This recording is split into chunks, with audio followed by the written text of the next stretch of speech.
que ça ne va plus. Hello à tous, aujourd'hui un nouveau do it yourself avec cette magnifique bague macro, cette allonge macro qu'on va apprendre à fabriquer ensemble.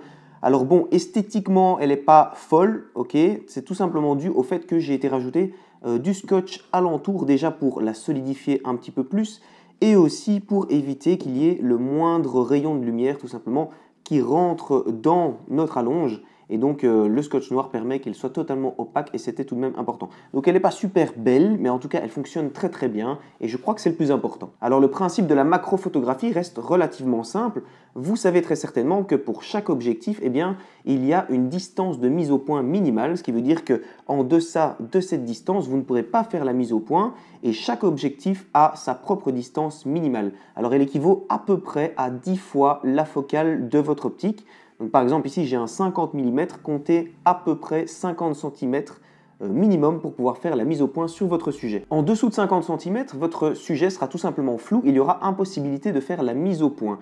Et bien, cela s'explique tout simplement par le fait que les rayons lumineux qui vont traverser votre objectif vont venir se concentrer derrière le plan de votre capteur.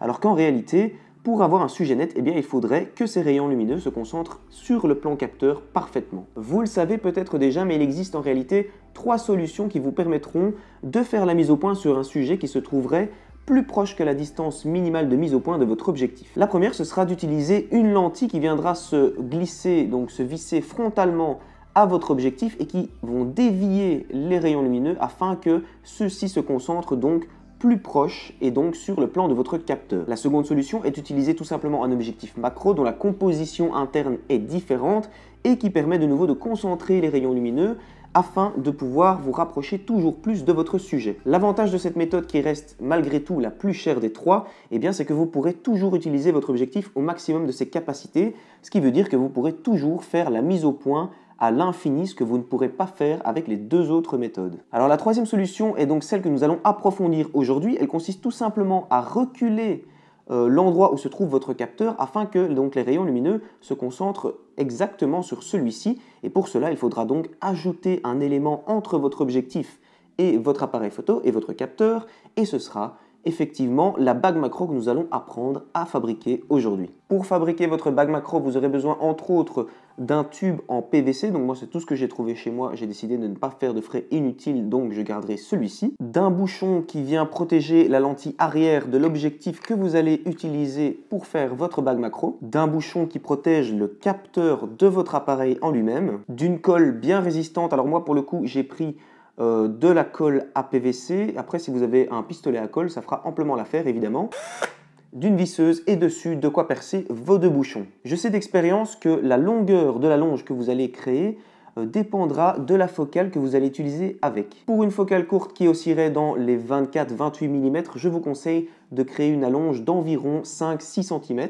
Pour une focale de 50 mm, je vous conseille un tube d'environ 7-8 cm et pour le 85 mm ou en tout cas pour une focale plus longue, je vous conseille un tube d'environ 10 cm. Alors j'ai fait ce simple test tout simplement en utilisant un rouleau en carton que l'on trouve donc au centre des rouleaux de papier essuie-tout, donc de sopalin pour nos amis français, que j'ai coupé au fur et à mesure en fonction de l'objectif que je mettais par-dessus. Vous pourriez faire exactement le même exercice de votre côté afin de savoir la longueur idéale que vous devriez prévoir en fonction de votre objectif. Vous pourriez même envisager d'utiliser une optique d'une marque différente que celle de votre boîtier, puisque d'un côté comme de l'autre, vous allez utiliser les bouchons que vous souhaitez. Et puis pour ma part, j'ai décidé d'utiliser mon objectif argentique 50 mm Nikon sur un boîtier Sony numérique, donc vous voyez très bien qu'il n'y a aucun souci. J'ai choisi de travailler avec un objectif argentique tout simplement parce que celle-ci est tout de même plus légère que mes autres objectifs numérique et je ne voulais pas la voir s'écraser au sol puisque notre bague reste malgré tout du fait maison, elle sera tout de même moins résistante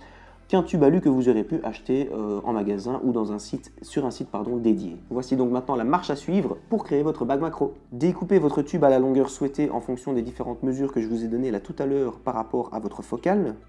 Videz le centre de chacun de vos bouchons sans abîmer les systèmes d'accroche vers vos boîtiers et objectifs. Collez le dos de vos bouchons de part et d'autre de votre tube à longe.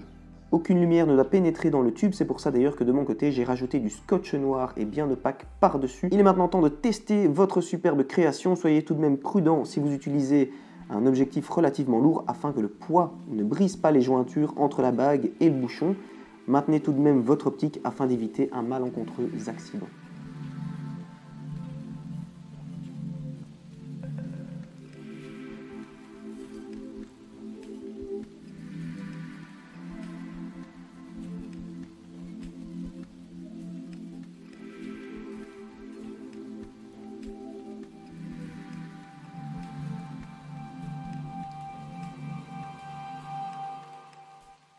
Alors j'espère sincèrement que cette vidéo vous aura plu. Le DIY de la dernière fois vous avez beaucoup plu, c'est pour ça que je me suis permis de vous remontrer un petit do-it-yourself maison.